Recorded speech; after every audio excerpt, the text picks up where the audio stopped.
In this video, we're going to break down the best places to keep your emergency fund. We will start with some key considerations, then we will explore the top options available, and finally, we will wrap up with some common mistakes to avoid. If you are an adult and haven't been living under a rock, you know how important it is to have an emergency fund. But let's quickly recap what an emergency fund is and why it's crucial. An emergency fund is a stash of money set aside to cover unexpected expenses like medical bills, car repairs, or sudden job loss.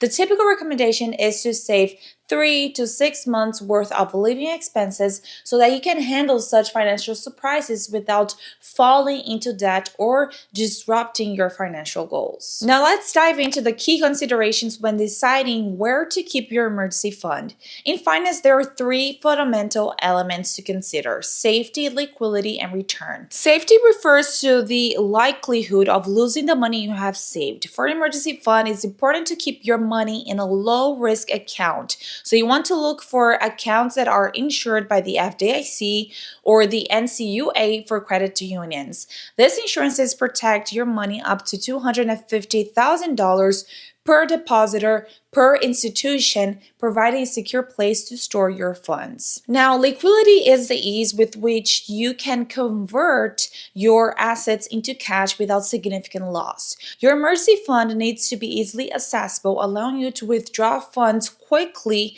whenever an unexpected expense arises. This means choosing accounts that allow you to access your money without penalties or long waiting periods. And return is the interest or profit you earn on your savings. While earning interest on your emergency fund isn't the primary goal, some options do offer minimal returns, and this can help offset inflation and maintain your money's value over time. Ideally, we will want a financial product that offers high safety, high liquidity, and high returns at the same time.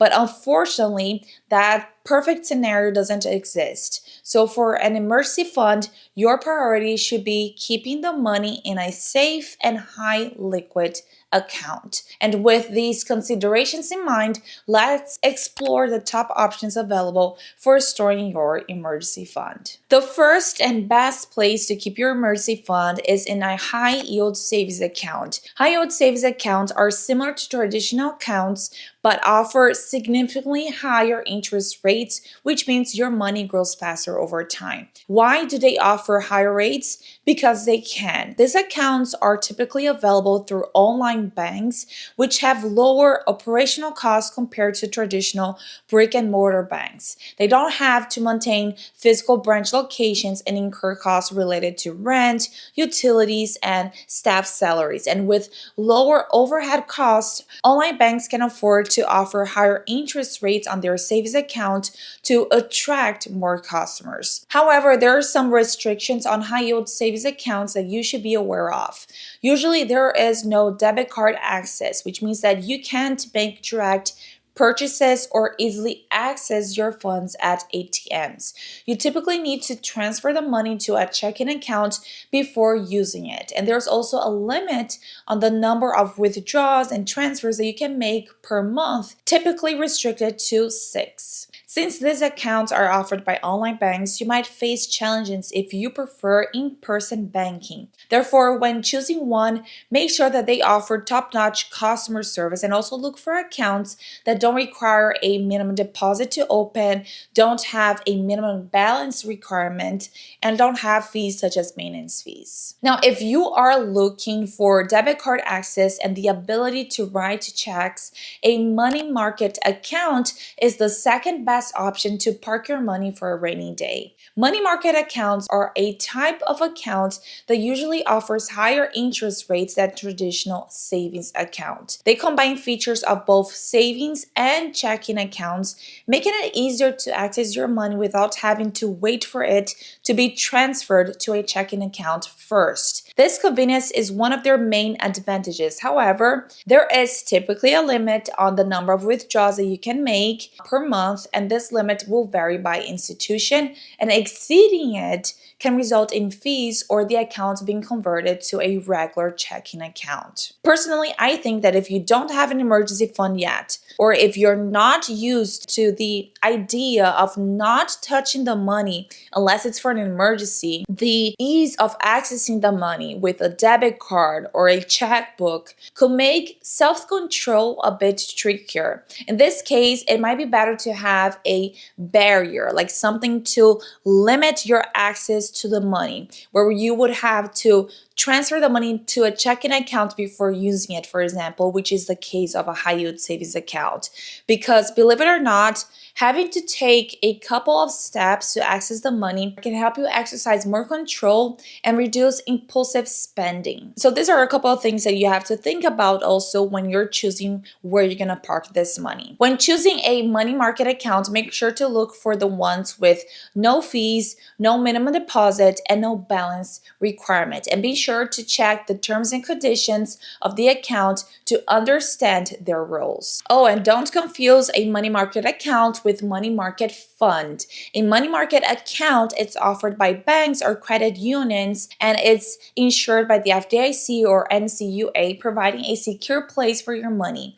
A money market fund, on the other hand, is an investment managed by an investment company, and it's not insured by the FDIC. Now let's move on to the third best place to park an emergency fund: no penalty CDs. There are different types of certificates of deposits, also known as CDs.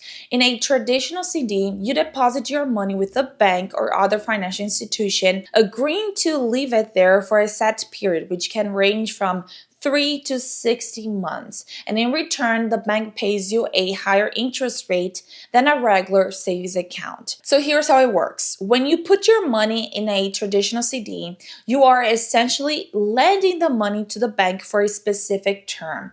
If you decide to withdraw your money before the term ends, there's a penalty, which is usually deducted from the interest you have earned. This penalty can make CDs less ideal for an emergency fund, because if you need to access your money quickly, you might lose part of your earnings due to the penalty. However, a no penalty CD works differently. You will still get a higher interest rate than a regular savings account, but you can withdraw your money at any time after the first 7 days of opening the account without paying any fees. And this means that you can still earn interest on your savings while having the flexibility to access your funds in case of an emergency. Now, when it comes to managing these funds, there are some common mistakes people make, often going on two opposite extremes. One of the common mistakes is seeing your emergency fund growing and deciding to chase higher returns by investing in stocks or other risky investments. Any type of investment that offers a potential of a higher return also comes with higher risks. And if your emergency fund is invested in stocks, for example, and the market is going through a bear market just when you need the money, you could find yourself with far less than you expected to have. And the goal of an emergency fund is stability and security, and not high returns. So that's one extreme. The other extreme is when people decide to keep their entire emergency fund in cash, either in a checking account, at a safe at home, or even under the mattress.